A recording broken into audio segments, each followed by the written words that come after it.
time we share, with a dash of this and a pinch of that, mixed all up with care.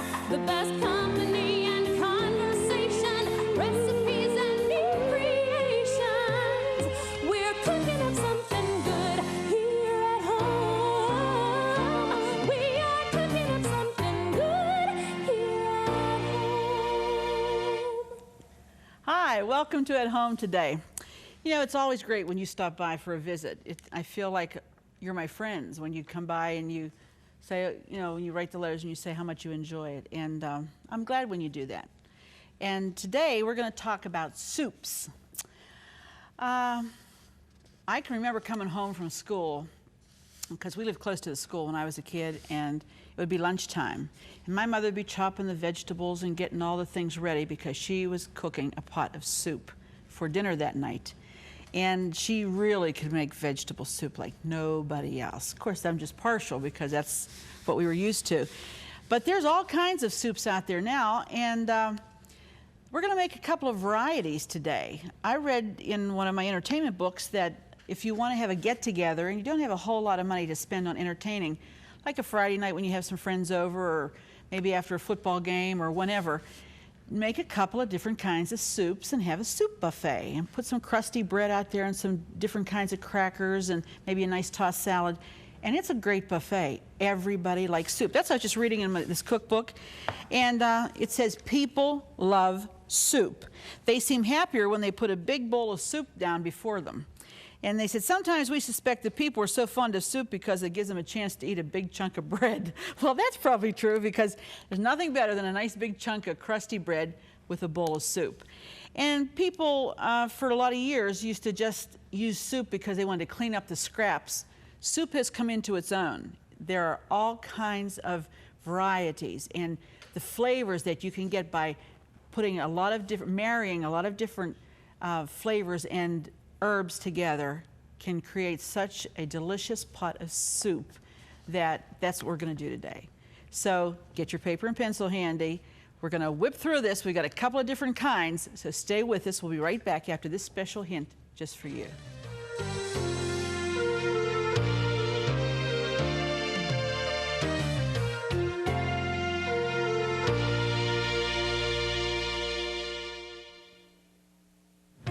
Here's today's at-home hint. If your creamed soup is not thick enough, add instant potato flakes to the hot soup until it's the desired consistency. Welcome back. One of the first soups that we're going to start with today is cream of potato soup. And this is an old-fashioned recipe the way Mom used to make it years and years ago. And what I have done basically to get us started so that we would have time to finish it for you is taken about 6 to 8 good-sized, I like to use the red potatoes. Let me get out of the steam here so I can see better. And we just cubed them, peeled them and cubed them, cleaned them, washed them real good. It's really important for you to wash that potato because you'll get this kind of a starchiness that will come off it. You don't need all of that. And a lot of times if you don't clean them real good, when they come up to a boil, you'll get like this film or scum or a foam on the top. If that happens, you keep spooning that off while it's cooking. So we've been cooking these for a while, and this is just the potatoes. And it kind of looks like what potatoes look like when you're going to mash them. And what I do is let them cook till they're so tender that you can mash them. I'm going to add a chunk of butter, because this will definitely add flavor. There's a lot of different ways to make soup, and particularly this cream of potato soup, and maybe the way that you make it is a little different, but to each his own, right? And you experiment, whichever tastes best for you, that's the one you want to do it with, okay? All right, these potatoes cannot be too soft. In other words, you could put these on and let them cook for a long time because they should be like falling apart, that tender and that soft. And when they get to that point where you can get that potato masher in there, just get it in there and start mashing them. Now, some people put it in a blender to like really almost puree them. I don't like big chunks of potato in it, but I don't like it that thin. I like to have little tiny bits of potato here and there. So you keep boiling and keep mashing. This is something you start, I'd start about an hour before I wanted to serve it. Or you can cook it earlier in the day and let it chill down and then just reheat it. This soup freezes very well. It holds very well. Anything, though, that has a cream to it, you need to refrigerate. Be sure to refrigerate if you're not going to use it right away. Okay, so while that's still cooking and the butter is melting, all right, now we're going to add our seasonings. Now remember, potatoes absorb salt. If you make any kind of a dish and you have over-salted something, if you will put a whole potato in with that, the salt will immediately go into that potato. You can lift the potato out and you have saved your dish that you're cooking. So potato soup will take a lot of salt. I try not to put too much in because everybody can salt it according to their taste when they get to the table. But we're going to do probably about 1.5 teaspoons. Okay? That's the salt. Now, I also like to flavor it. You see here. We'll go with some onion salt. I would say about 1/2 teaspoon of onion salt. Again, this is just to flavor. Some people put onions in there. I like the pure potato. I don't like the little bits of onion in there. All right, and we're going to keep letting it cook. Keep it going. Okay, we could probably turn this down just a nip. But every time you add, you want to stir it around and keep, you can see it just in itself that it's starting to thicken. All right, now we're going to add some garlic salt. Just about the same amount, about 1/2 teaspoon. Again, that just flavors it. And I like to use the fresh parsley. So these are my kitchen shears that I use for nothing else except for in the kitchen. And they're good and clean and sterilized. And I like to clip the parsley right into the pot. Okay? Now, of course, you don't want these to be the scissors that the kids are cutting and pasting and gluing, because your soup, no doubt, will taste a little on the strange side. So keep those shears out of their hands, because, boy, my mom was always looking for the shears, because my brothers or I would have them, and we're making this and pretending to do that, and she would be searching the house. Where are the scissors? And we would always have them, and she would always be upset because we had dulled the blades by cutting things that we weren't supposed to be cutting with them, like usually something this thick, and we're gnawing at it, you know. She didn't like that too well. Okay, so this potato soup is coming along fine. This will serve quite a bit. As you can see, you don't want to put too much water when you start to do the potatoes, because a potato doesn't have enough of a flavor itself for you to just cook it just in its own water. So you have to add a little flavoring to it. Now what I do to that is I add, and see what I've just done, this is a no-no. You never leave the lids on. Sorry about that. I just add about half of a can of chicken bouillon, and what that does is gives it a foundation for a flavor, okay? So we're gonna mix that up. Let that come back to, can you see how creamy that is? Can the camera get how creamy that is already? Now to make this a cream soup, we want to add some milk to it, a milk product. And what I do is I usually, if I'm making this for company, I will usually not use 1% milk, which we usually use in our house. I usually will use the whole milk, because if this is what you're serving, you want the best for them. If they're on restricted diets, that's fine. Go ahead and do that. But I would say that's 2 to 3 cups of milk, and we're going to scald it. Remember what a scald is? A scald is just taking the chill off. Where you see the bubbles going to start to form, that's a scald. Okay, you would not want to add the cold milk into this directly, because it would not blend well together, all right? While that's going to town, we'll let that cook until the milk comes to a scald. Let me tell you about the next soup that we have going. You know what I didn't do? I didn't add my pepper to this. Let me add some pepper. Now, I like lots of pepper in this, so just go for it.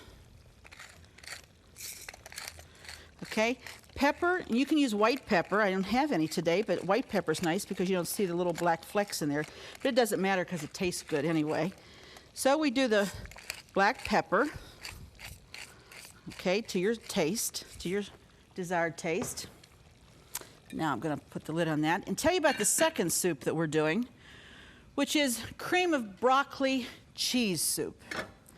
Now this soup, I've taken 1 bunch of broccoli and just cut the tops off, just the floured parts, if you can see that.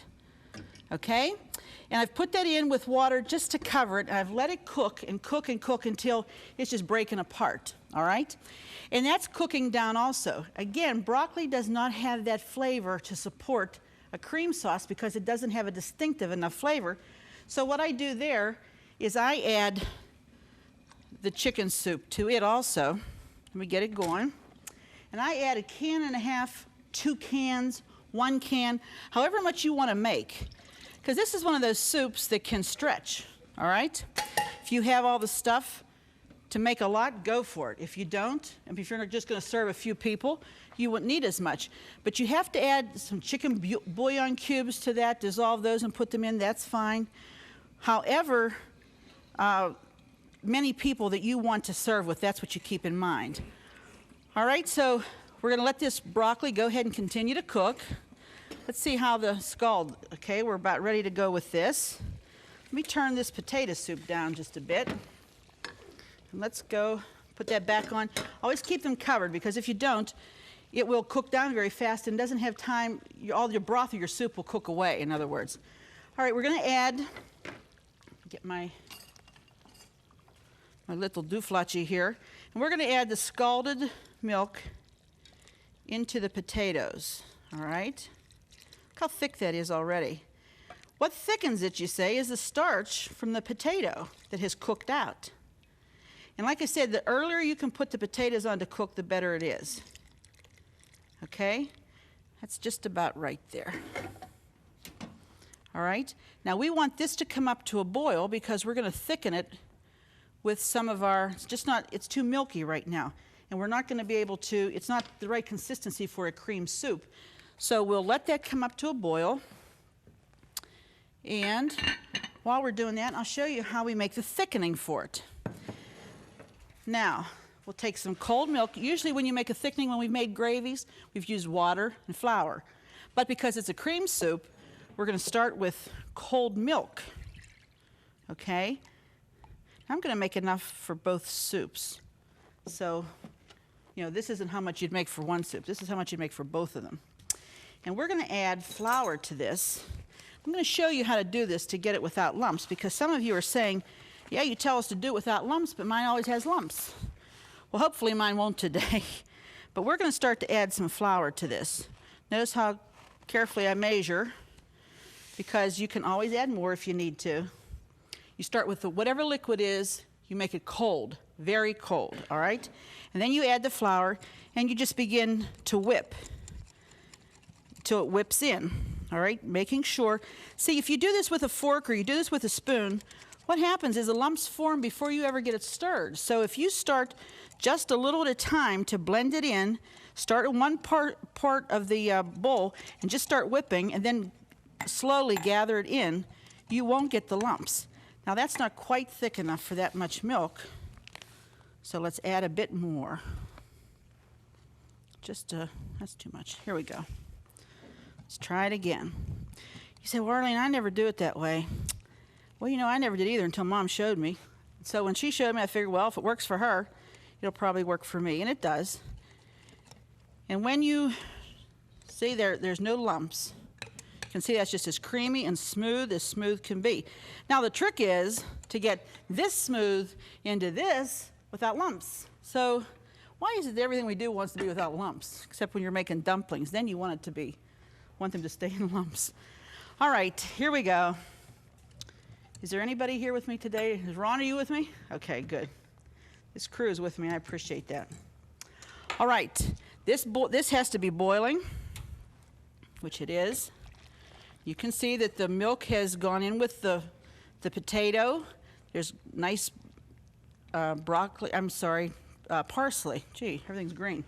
All right, we're going to start pouring this, and this has to be boiling. Okay, let me see. See, when I stirred that, it stopped doing it, and we don't want that. Let's see if the fire's on here. Yeah. Okay. See how okay, that one's coming up to a boil. Okay, when we thicken this, then essentially the soup is finished. And you cannot do it unless it's boiling. You will have nothing but paste. And it will not be creamy. You'll have lumps. It will not be good. You must have it boiling when you add the thickening. All right? When you serve this, I would serve it with the crusty bread or some crackers. Make a nice salad to go with it. Soup is hearty. My mother used to say it sticks to your ribs, if you know what I mean. And on a hot or a cold night, people say, oh, in the hot weather, I'd never think to have soup. But you know, sometimes it's refreshing. Sometimes we go into a restaurant and you think, boy, a bowl of soup, even on a chilly night, it tastes good. Okay, we're about there. Mom says a watch pot never boils either. But it's boiling. Here we go. All right, and I'm going to start to pour in a steady stream. Just in a steady stream. Don't dump it all at once, just in a steady stream. Now you say, well, it doesn't feel like it's getting thick, but see, it's because it's not hot. Well, as soon as it gets hot, it will thicken up. You keep pouring it. You can tell by this in your hand if it's at the right consistency or not. Now you say, what if I get too much in there? If you get too much in there, you can always add some warm milk to it to thin it out, because that's what they do in restaurants a lot. They thin it out. This is not there yet. I can tell by the way it's not thick enough, so you keep going, keep stirring. You got to keep it moving in the pot. If it sticks in one spot, you know what'll happen? You have a mess. Can you see the difference in the consistency? All right, what's the jig? Everybody's giggling over there about something. All right, we're going to keep adding some more. Add some more. Because you can tell by this, when this whip gets hard to move around in the pot, you know you're about there. Now, if it ever gets like this and you can't move it, you know you've gone beyond the point. It doesn't happen too often, but when I was learning, some of those times those things happened. This is the cream of potatoes soup. Now, some people put cheese in theirs. My husband doesn't like cheese in his potato soup. He just likes it like this, in a bowl with some crackers, so I don't usually put it in. But if I make it for company and I know that they like it, then of course I would add cheese to it. All right? Now when this comes back up to a boil, you say, well, I don't see much of a difference now. But when that comes up to a boil, it should be very thick. And the longer it cooks, it will thicken. Now I might have to add a little bit more to that, but at this point you can wait and see. Develop a wait and see attitude. And we're going to walk over here, or check this out over here, because the broccoli is cooking away. All right? See my spoon here. Now remember, we've added the chicken soup to this. Okay? Now we need to season it. Let me turn this one down. Let me think here. I'm going to add just a little bit more thickening to this because it's still moving in the pot to, there we go. All right? Cream soups are nice because they do tend to stick to your ribs a little more than the ones with the broth. And this is a nice accompaniment. Like I said, leftovers, you can use those for the kids for lunch with a grilled cheese sandwich or something like that. But this is the old-fashioned, you see the consistency of that soup now? It's a thicker soup. That's what you're looking for.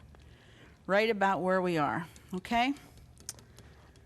Okay, now, what I would do is just put the lid on and turn this as low as I could, and it's ready to be served. If you're ready with your guest, it's ready to go. Okay, here's our broccoli soup. How much time do we have, Ron? About 5 minutes. Okay, we have time. The broccoli soup is going. Again, we're going to scald some milk because this is a cream soup also. Now, the broccoli, I'm going to make it au gratin.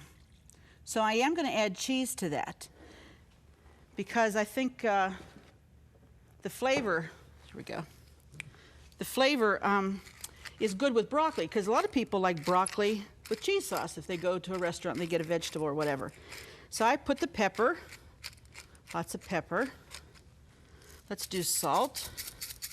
Just going to do salt out of this because this won't take as much salt as the potato because like I said, the potato absorbs it.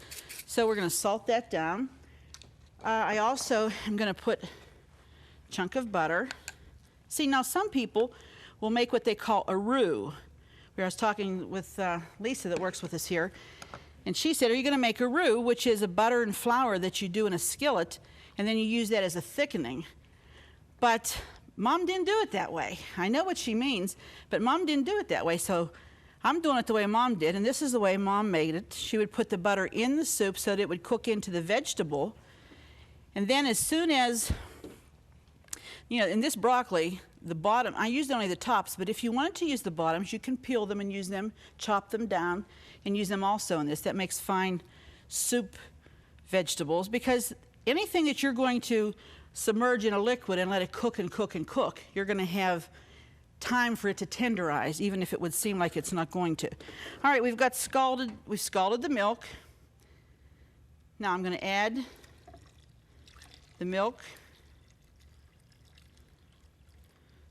Okay, we've added our scalded milk to the broccoli. Now this has a chicken base. This has a chicken base. All right, we better fire that up a little bit. Now this is when I add my cheese. Okay, and this is cheddar cheese. Use any kind you want. If they like mozzarella better, that's fine. But it's better for you to have it in little tiny pieces like this, grated or shredded, than to put a big chunk in. If you put a big chunk in, it gets stringy. It does not incorporate with the broth very, very well. So just put your cheese in there. I would say that's about a cup and a half. You can put as much as you want. And stir that so that that will melt down very quickly. Okay? I think we're just about there. Now, I want to add a little flavoring to this. Let's put just a dash of Worcestershire sauce in here. How do you say it, Linda? Worcestershire. Worcestershire sauce. Okay, I don't put too much, just a dash. Now, some people like the hot flavorings, like I've said before, and Tabasco goes great. This would be the time, a couple of dashes of Tabasco. Now, we're going to thicken this one also. And we can use the same that we used for the potato. It's basically the same milk and flour. I'm going to start out with what I have left here. I thought I would have enough. This isn't up boiling yet, and the rule of thumb is what? It has to be boiling. You see the cheese has not even fully melted down. Not quite yet. But, you know, these cream soups, you can do this with cauliflower. You can do it, have a wonderful zucchini recipe that we're going to be sharing in the days to come for a zucchini soup. Lots of soups. Start looking around. Don't throw out that little bunch of this, a little few of this, and a couple of these. Put them together, put them in a pot, and make a soup. And use either beef or chicken bouillon or canned broth as the basis for it. Okay? All right, this is getting there. Potato soup is going to town. Okay. I think that when we get to this point, come on, a little bit more. You can't rush it. My mother used to take the wings of chicken, and she would make the best chicken soup that you ever tasted just by a couple little carrots, a little bit of parsley, a little bit of celery, and put those chicken wings in there and just let them cook until the meat would fall off the bones. That's the most tender meat of the chicken, is on those little wings. And then sometimes she'd make homemade noodles, or she'd just use the regular packaged noodles. But I'll tell you what, you can't buy that in a package. You can't buy that in a can. You can't buy it in the freezer compartment. The only flavors and the only taste that you'll get is when you do it yourself. And it's not too much trouble. Just give it a shot. Okay, we're going to go ahead and thicken this. I think we're there. And we're going to be right back to finish the program in just a minute. Stay with us now.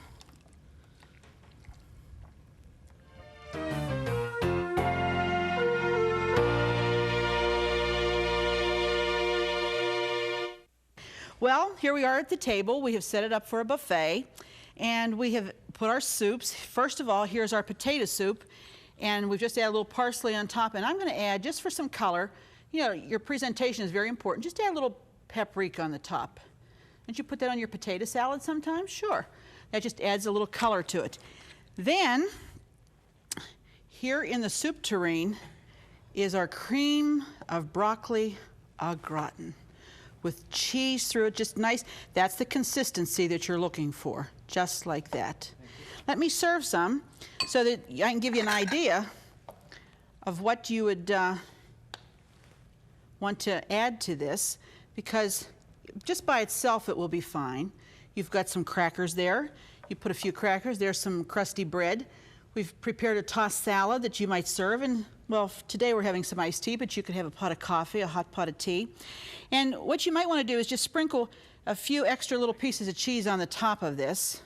Or, if that's not exactly what you'd want, how about some of this creamy potato soup? And I love fresh dill. See how nice and thick and creamy this is? So when I serve this, I have crumpled, fresh fried, crumbled bacon that I will sprinkle on the top. You don't have to. You can just buy bacon bits and do that. Or some fresh dill, fresh snipped dill that if you can get it at your grocer, that's important. If you can't, you can use it when it's in season and dry it and keep it for times just like this. You can also add Tabasco to either of the soups that we talked about today, either of the cream soups. Let's add a little bit of bacon along with that dill for the cream of potato.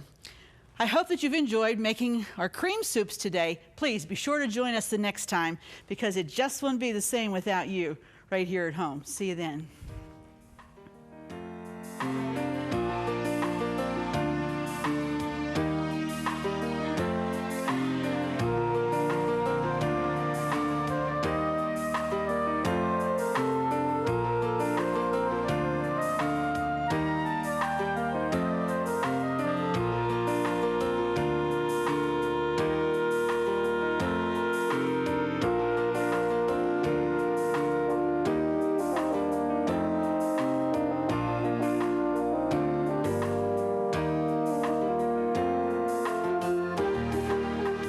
Fresh produce provided by Jordan Banana, wholesalers of fresh fruit and vegetables in Dravosburg, PA.